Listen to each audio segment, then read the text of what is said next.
Hi guys, welcome to NG Miltech channel. ఈ రోజు మనం ఈ వీడియోలో ఒక మినీ రైస్ మిల్ గురించి అయితే తెలుసుకుందాం. అంతకంటే ముందు మన ఛానల్ ఎవరైనా కొత్తగా చూస్తున్నట్లయితే లైక్, షేర్, సబ్స్క్రైబ్. ఫ్రెండ్స్, నేను చెప్తానన్న మిషన్ ఇదే. ఫ్రెండ్స్, ఈ మిషన్ పేరు rubber sheller come polisher rice mill. ఇందులో మనం ఇలా ధాన్యం వేస్తే అలా పాలిష్ బియ్యంగా, అలాగే ముడి బియ్యంగా కూడా వస్తుంది. ఇందులో మనకి తౌడు ఊక వేరువేరుగా వస్తుంది. ఇది మనకి సింగిల్ ఫేజ్ కరెంట్ తో పనిచేస్తుంది. గంటకి 200 నుంచి 250 కేజీల వరకు ధాన్యం బియ్యంగా మనం ఆడించుకోవచ్చు. ఈ రైస్ మిల్ లో మీరు పండించిన ధాన్యాన్ని మీకు నచ్చిన విధంగా పాలిష్ పెట్టుకుని మీరే ఆడించుకోవచ్చు. ఈ రబ్బర్ షెల్లర్ యొక్క పూర్తి వివరాల కొరకు డిస్ప్లే మీద కనిపిస్తున్న మా ఫోన్ నెంబర్ కి కాల్ చేయండి. మీకు అన్ని వివరాలు మేము తెలుపుతాం. ఫ్రెండ్స్, మనం ఈ మిషన్ లో ధాన్యం వేస్తే పాలిష్ బియ్యంగా రావడం అయితే మనం తెలుసుకున్నాం. ధాన్యంలో చెత్త శుభ్రం అయితే ఈ మిషన్ లో అవ్వదు.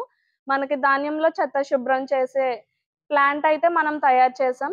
దాని గురించి నెక్స్ట్ వీడియోలో మనం తెలుసుకుందాం.